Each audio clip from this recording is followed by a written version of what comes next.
کیا تبرک جو ہے وہ قبر میں بھی رکھ سکتے ہیں؟ جی ہاں، قبر میں تبرک رکھ سکتے ہیں۔ صحابہ کرام رضوان اللہ تعالی علیہم اجمعین اور سلف صالحین سے یہ ثابت ہے، چنانچہ حضرت امیر معاویہ رضی اللہ تعالیٰ عنہ کی وصیت تھی کہ میرے کفن میں میرے بدن سے متصل نبی علیہ السلام کی قمیص رکھنا اور نبی علیہ السلام کے ناخن مبارک اور منہ بال مبارک، اس کو میری آنکھوں پر، میری لبوں پر اور مواضع سجود پر رکھنا۔ ہائے ہائے، صحابہ کا عقیدہ دیکھیں کہ آقا کے تبرک قبر میں ساتھ ہوں گے تو بیڑا پار ہو جائے گا۔ جواب درست دے دیا ہے جناب۔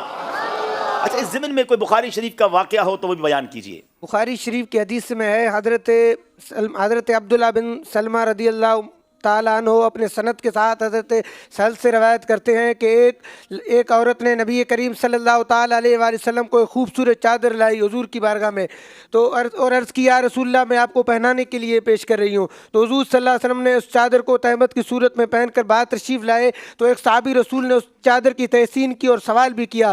صحابہ کرام علیہم رضوان نے ان سے کہا کہ تو نے اچھا نہیں کیا، تم جانتے ہو، تمہیں یہ معلوم ہے کہ حضور صلی اللہ علیہ وسلم کسی کو محروم نہیں کرتے، اس کے باوجود بھی تو نے سوال کیا۔ تو صحابی نے کہا کہ میں نے اسے پہننے کے لیے طلب نہیں کیا بلکہ اپنے کفن میں رکھنے کے لیے طلب کیا۔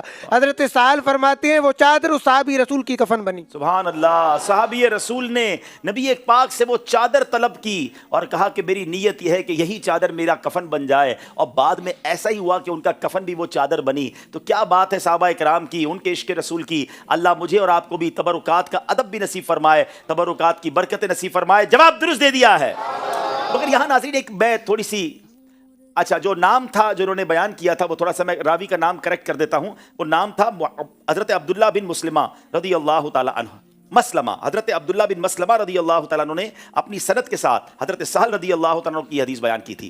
اچھا، میں یہاں ایک بڑی اہم بات کرنے جا رہا ہوں کیونکہ تبرکات ہمارا موضوع ہے، ہمارا یہ عقیدہ ہے اور ہمیں تبرکات سے برکتیں لینی چاہیے۔ ماشاءاللہ ذہنی آزمائش میں بھی آپ دیکھتے ہیں کہ تبرکات کی ہم تقسیم کرتے ہیں، اور ہمیں اللہ کی رحمت سے حرمین طیبین سے جو لوگ وہاں موجود ہیں، محبت کرنے والے ہیں، وہ تبرکات دیتے ہیں۔ لیکن ایک بڑی دل خراش سی حقیقت ہے اور یہ معاملہ بڑھتا جا رہا ہے کہ تبرکات کی باقاعدہ خرید و فروخت شروع ہو چکی ہے، اور اس میں کئی جعلی تبرکات بھی پکڑے گئے ہیں۔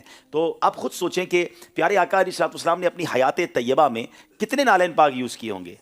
ہم خود اپنی زندگی میں دیکھیں ہم کتنے چپل یوز کرتے ہیں۔ اب جناب بتایا جاتا ہے کہ ایک ایک شہر کے اندر 50 100 نالین پاک لوگوں کے پاس موجود ہیں۔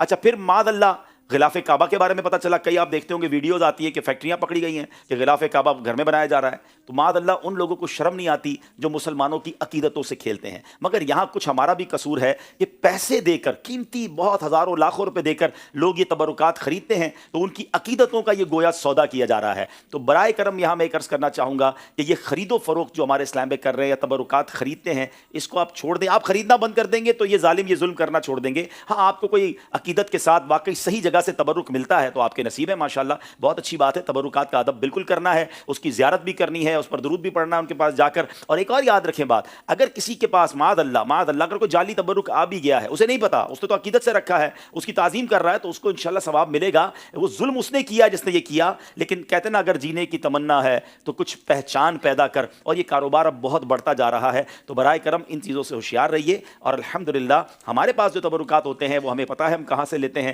آپ نے دیکھا ہوگا کہ ہم تو چند دھاگے یا چھوٹے چھوٹے پیس دے رہے ہوتے ہیں، لیکن اب تو پتہ ہے کہ پورے دیوار جتنے غلاف کعبہ اور چیزیں مارکیٹ میں آ گئی ہیں، تو اتنا آسان نہیں ہے یہ چیزیں اس طرح ملنا۔ تو پلیز اس پر توجہ رکھیں اور جال سازی سے بچیں۔ بہرحال اللہ ان کو بھی عقل سلیم دے جو اس طرح کے تبرکات میں مسلمانوں کی عقیدتوں سے کھیلتے ہیں۔ یہ کیسا حرام کام ہے، حرام روزی ہے کہ آپ جھوٹ بول کر اور پھر نبی پاک یا مبارک جگہوں سے اس کو نسبت دے کر آپ بیچ رہے ہیں، یہ کتنی بڑی زیادتی ہے۔ اللہ مسلمانوں کو، ان لوگوں کو عقل سلیم عطا فرمائے۔ صلو علی الحبیب صلی اللہ تعالی علی محمد صلی اللہ علیہ وسلم۔